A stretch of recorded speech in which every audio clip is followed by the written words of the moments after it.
दोस्तों आज मैं आपको भारत के हाइड्रो इलेक्ट्रिक पावर प्लांट्स के बारे में बताने वाला हूं, यानी जल विद्युत संयंत्रों के बारे में बताने वाला हूं। दोस्तों, जल विद्युत संयंत्र या फिर हाइड्रो इलेक्ट्रिक पावर प्लांट बिजली बनाने का एक बहुत ही इफेक्टिव तरीका है और किसी भी देश की तरक्की के लिए ज़रूरी माना जाता है। इसमें होता यह है कि हम जितने भी जलाशय होते हैं, नदियाँ होते हैं, उनका इस्तेमाल करते हैं जिससे कि बिजली बनाई जा सके और लोगों को सप्लाई की जा सके। तो आज मैं आपको भारत के जो प्रमुख राज्य हैं, उनमें जो प्रमुख जल विद्युत संयंत्र बने हुए हैं, उनके बारे में बताऊंगा। उससे पहले हम लोग एक बात समझ लेते हैं कि ये जल विद्युत संयंत्र काम कैसे करता है। तो देखो, जब भी कोई बड़ी सी नदी या बड़ी सी झील होती है, खासकर नदी जब बह के आती है, तो बहती हुई नदी के ऊपर हम एक बांध बना देते हैं, डैम बना देते हैं। तो हम क्या करते हैं, एक बड़ा सा रिजर्वायर बनाते हैं जिसमें कि पानी जमा हो जाए, इकट्ठा होता चला जाए और पानी का स्तर बढ़ जाए। अब जैसे जैसे पानी इकट्ठा होता जाता है, वैसे वैसे पानी के अंदर पोटेंशियल एनर्जी बढ़ती जाती है। मतलब पानी बड़ी तेजी से जाने को तैयार रहता है।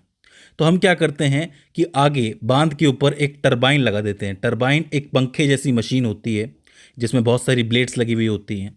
अब होता यह है कि हम पानी को उस ब्लेड के ऊपर छोड़ देते हैं, टरबाइन पे छोड़ देते हैं। पानी बहुत तेज़ी से आता है। इस वजह से जो प्लेट्स हैं वो घूमने लगती हैं, ब्लेड्स घूमने लगती है, पूरी टरबाइन घूमने लगती है। ये जो टरबाइन है जनरेटर के साथ जुड़ी हुई होती है। जैसे ही टरबाइन घूमती है वैसे ही जनरेटर भी घूमने लगता है। अब जनरेटर में क्या है, गतिज ऊर्जा आ गई, मतलब काइनेटिक एनर्जी आ गई, ये घूमने लगा है। तो जनरेटर क्या करता है कि उस एनर्जी को बिजली में कन्वर्ट कर देता है। उसका काम यही होता है कि जो एनर्जी मिल रही है उसको, काइनेटिक एनर्जी, उसको इलेक्ट्रिसिटी में कन्वर्ट कर दो। जैसे ही वो हो जाती है, फिर उसको हाई टेंशन लाइंस की मदद से घरों में भेज दिया जाता है। तो इस तरीके से पानी की मदद से हम बिजली बनाते हैं। अब आपको समझ में आया, सिंपल तरीका है। अगर आप हवा की बात करोगे, जैसे पवन चक्की होती है, उसमें भी यही होता है कि हवा की वजह से पंखा घूमने लगता है। वो पंखा क्या होता है, जनरेटर से जुड़ा होता है। पंखा घूमेगा तो जनरेटर भी घूमेगा और इस तरीके से बिजली पैदा हो जाएगी। तो ऐसे हम हवा और पानी से बिजली पैदा करते हैं। अब अगर हम बात करें इम्पोर्टेंट जल संयंत्रों की, तो सबसे पहले हम आंध्र प्रदेश से शुरू कर सकते हैं। आंध्र प्रदेश में 2 से 3 इम्पोर्टेंट जल विद्युत संयंत्र हैं, जिसमें एक आता है मचकुंड, एक है सिलेरू और एक है श्रीशैलम। श्रीशैलम का नाम तो आप ज़रूर याद रखना, बहुत ही इंपॉर्टेंट माना जाता है, बहुत ज़रूरी है। फिर अगर आप बिहार की तरफ आ जाओगे, तो बिहार में आपको पता है कि कोसी नदी में बार बार बाढ़ आती है और उसके पानी का बहुत अच्छा इस्तेमाल किया जा सकता है, बहुत तेज आता है पानी।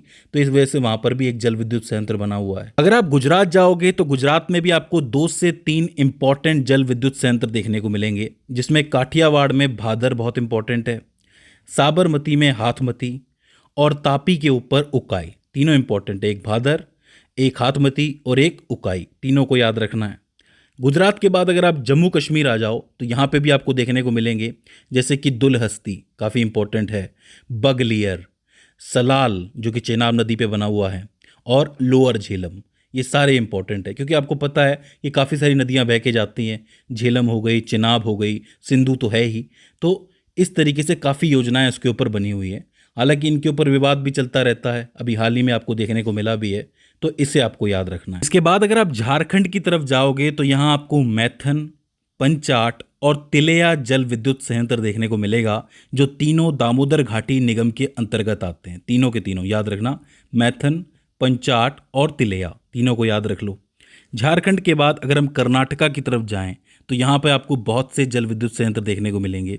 एक है भद्र जल विद्युत संयंत्र, दूसरा कृष्णराज सागर, तीसरा महात्मा गांधी जिसको जॉग फॉल्स के नाम से भी जाना जाता है, चौथा मुनीराबाद, पांचवा सरावती और छठवा शिव समुद्रम जो कि कावेरी नदी के ऊपर बना हुआ है। तो इस चीज़ को आपको याद रखना है। इसके बाद अगर आप केरला की तरफ जाओगे तो यहाँ पे आपको मिलेगा इडुक्की जो कि पेरियार नदी के ऊपर बना है। इसके अलावा कलद्दा, कट्टियाडी, पल्लीवलस, परम्बिकुलम, पेरियार, इसके अलावा पोरेंगल कुथु, पोन्नानियार और सबरीगल नाम का जो जल विद्युत संयंत्र है वो देखने को मिलेगा। तो इन सबको याद रखना है, इडुक्की, कलद्दा, कट्टियाडी, सबका नाम आपको याद रखना है। इसके बाद अगर हम मध्य प्रदेश की तरफ जाएं तो यहाँ पर है जवाहर सागर और प्रताप सागर, दोनों ही चंबल के ऊपर है, और एक है तावा जो कि आपके नर्मदा के ऊपर है। दोनों को याद रखना है, इंपॉर्टेंट है, ज़रूरी हो जाते हैं।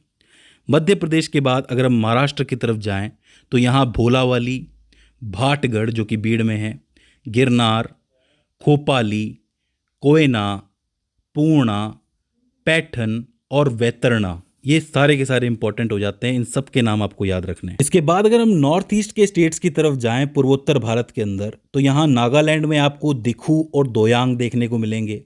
त्रिपुरा में गोमुती। असम के अंदर आपको कोपिली देखने को मिलेगा, कोपिली जल विद्युत संयंत्र। मेघालय में आपको खंडोक और किरडेमकुलई, इंपॉर्टेंट है किरडेमकुलई, ये देखने को मिलेगा। मणिपुर में आपको लोकटक देखने को मिलेगा, झील है वहाँ पर, आपको मालूम है। अरुणाचल प्रदेश में रंग नदी और मिजोरम में आपको सेरलूल और बेराबल देखने को मिलेंगे। ये सारे नाम इंपॉर्टेंट है, हर एक स्टेट के सामने लिख लेना जिससे आपको याद हो जाए। ओडिशा जाओगे तो महानदी पर हीराकुंड तो बना ही हुआ है, और ब्रह्माणी नदी के ऊपर आपको बली मेला और रेंगाली देखने को मिलेगी, और इसके अलावा इंद्रावती भी वहाँ पर मौजूद है। तो ये सारे इंपॉर्टेंट हो जाते हैं और बहुत हाईलाइटेड नाम है, ये नाम आपने सुने होंगे, तो सबको याद रखना आसान है। फिर चलते हैं हम लोग पंजाब और हिमाचल प्रदेश की तरफ, एक साथ ही जा रहे हैं। यहाँ पर आपको भांकड़ा और नागल मिल जाएंगे सतलज के ऊपर। ब्यास पे आपको देहर मिल जाएगा। इसके अलावा यहाँ पे गिरीबाटा, बिनवा, चमेरा, पोंग, सियूल, बस्सी और भाभानगर नाम के जल विद्युत संयंत्र देखने को मिलेंगे। इसके बाद अगर हम राजस्थान चलें तो यहाँ आपको चंबल पे राणा प्रताप सागर बांध देखने को मिलेगा। ये भी एक जल विद्युत संयंत्र है, इंपॉर्टेंट है, एक ही है, याद रख लेना। बात करें तमिलनाडु की, तो तमिलनाडु में आपको मेट्टूर, पेरियार, अलियार, कोडियार, मोयार, पापनासम और इसके अलावा सुरुलियार, ये सारे के सारे इंपॉर्टेंट जल विद्युत संयंत्र हैं, इनको आपको याद रखना है। अगर आप उत्तराखंड जाओगे तो यहाँ पर टिहरी बांध तो बना ही है, आपको मालूम है, बहुत बड़ी जल विद्युत संयंत्र योजना है। इसके अलावा कोटेश्वर डैम भी यहीं पर बना हुआ है, तो उसको भी याद रखना है, भागीरथी के ऊपर। रामगंगा और चिब्रो जो टोन्स पे बने हुए हैं, इसको भी आप अलग से याद कर सकते हो। उत्तराखंड के बाद उत्तर प्रदेश की तरफ आओगे तो यहाँ रिहंद परियोजना बहुत इंपॉर्टेंट है, संयंत्र है, याद रखने वाली बात है। वेस्ट बंगाल जाओगे तो यहाँ आपको पंचेत और पुरुलिया पास, ये दोनों ही देखने को मिलेंगे, इंपॉर्टेंट हो जाते हैं, याद रखना है। आखिर में आप सिक्किम जाओगे तो यहाँ पे तीस्ता डैम है, रंगीट है और साथ ही ताशी डेंग है। ये सब आपको याद रखने हैं, सिक्किम के लिए इंपॉर्टेंट हो जाते हैं। तो दोस्तों ये हो जाते हैं स्टेट वाइज इंपॉर्टेंट जल विद्युत संयंत्र, hydro electric power plant. I hope आपको समझ में आए होंगे।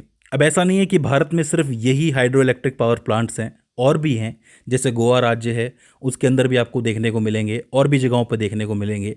लेकिन ये जो नाम है ये सारे हाईलाइटेड नाम हैं, इनसे सवाल बनने की संभावना बहुत ज़्यादा होती है, तो इनको आप स्पेशली याद रखना।